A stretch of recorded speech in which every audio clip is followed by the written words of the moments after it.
आइए बच्चों, एक बार फिर से आप सबों का स्वागत है हमारे चैनल में।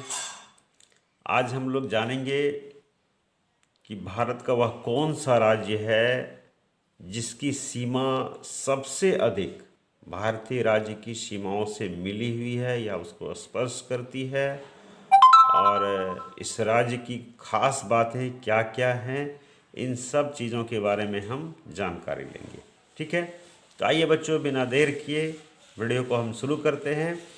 आपको मैं बता दूं कि भारत का एक ऐसा राज्य है जो क्षेत्रफल की दृष्टि से, है ना, भारत का चौथा सबसे बड़ा राज्य है, और यही वह राज्य है जो अधिकतम यानी सबसे अधिक भारतीय राज्यों की सीमा को स्पर्श करती है।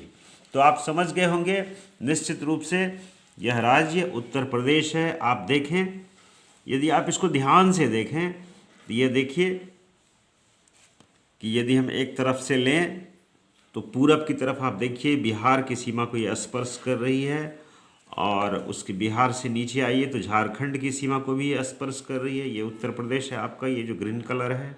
यहाँ पर यदि हम आते हैं झारखंड के, है ना, आप देख लीजिए पश्चिम की तरफ देखिएगा तो ये छत्तीसगढ़ राज्य है, तो इसकी सीमा भी उत्तर प्रदेश को स्पर्श कर रही है। इसके अलावा ये जो मध्य प्रदेश का यह क्षेत्र है, ये इसकी एक बड़ी सीमा इसको स्पर्श कर रही है।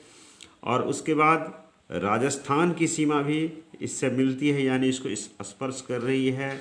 इसके अलावा आप देखिए दिल्ली, यानी कि यूनियन टेरिटरी जिसको आप कहते हैं, केंद्र शासित प्रदेश, यह भी इससे सटा हुआ, यानी इसकी सीमा भी इससे स्पर्श करती है। उसके बाद हरियाणा है, और उसके बाद आप इधर यदि आप देखें तो हिमाचल प्रदेश की सीमा भी थोड़ी सी इससे लग रही है उत्तर प्रदेश से। और इसके बगल में आपका जो है सो उत्तराखंड है।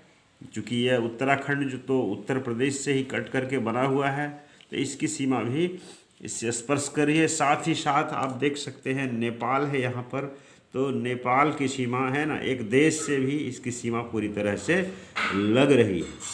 ठीक है, तो यदि हम यह जानना चाहें कि कितने राज्य की सीमा इससे मिलती है, तो आप काउंटिंग कर सकते हैं। जैसे ये देखिए, बिहार 1, झारखंड 2 हो गया, ये छत्तीसगढ़ 3 हो गया, मध्य प्रदेश 4 हो गया। इसके बाद आप आइए तो ये राजस्थान 5 हो गया, हरियाणा हो गया 6, और इसके बाद देखिए हिमाचल 7 और उत्तराखंड 8। तो 8 राज्य हो गया, और एक केंद्र शासित प्रदेश जो दिल्ली है, यह भी इसकी सीमा को स्पर्श कर रही है। 8 राज्य, एक केंद्र शासित प्रदेश, और साथ ही साथ एक देश नेपाल जो है वो भी इसकी सीमा को स्पर्श कर रही है। ठीक है दोस्तों, तो इसमें खास बात कुछ और हम इसके बारे में हम जानकारी ले लें कि उत्तर प्रदेश का जो है पुनर्गठन हुआ था 1 नवंबर 1956 को।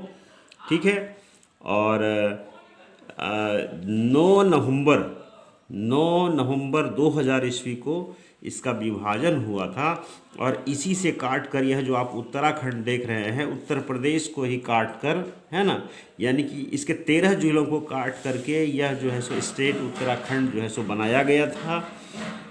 और उत्तर प्रदेश में अभी वर्तमान में जो है सो कुल जिलों की संख्या है 75। ठीक है, और इसके सबसे अधिक, है ना, जो सीमा स्पर्श है, सबसे अधिक यदि लंबाई की बात की जाए कि किस स्टेट को सबसे अधिक लंबाई में यानी इसकी सीमा सटी हुई है, तो वो है उत्तर प्रदेश। आप चित्र में भी देख सकते हैं, एक बड़ी सीमा रेखा है मध्य प्रदेश और उत्तर प्रदेश की। तो सबसे लंबी सीमा रेखा जो है इसका मध्य प्रदेश के साथ ही है।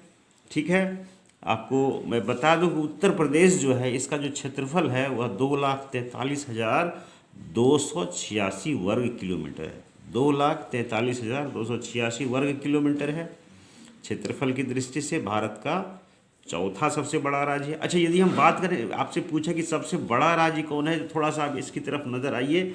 ये राजस्थान जो है क्षेत्रफल के दृष्टिकोण से भारत का सबसे बड़ा राज्य है। ठीक है, और उत्तर प्रदेश की यदि हम बात करें, फसल के बारे में पूछें, तो इसका जो प्रमुख फसल है वह गेहूं है, लेकिन व्यावसायिक फसल, जो मुख्य व्यावसायिक फसल है वह गन्ना है। ठीक है, ईख जिसको आप कहते हैं। और अब बात करते हैं, चूँकि आपको पता है कि यहाँ से गंगा नदी है ना, उत्तर प्रदेश के एक बड़े भूभाग से होते हुए गुजरती है।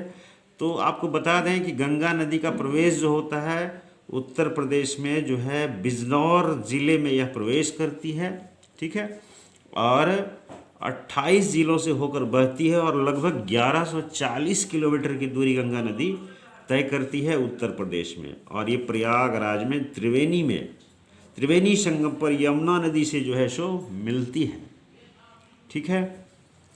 तो बच्चों इस वीडियो में इतना ही। इसी तरह की कुछ और जानकारी के साथ हम आपसे फिर मिलेंगे, ठीक है।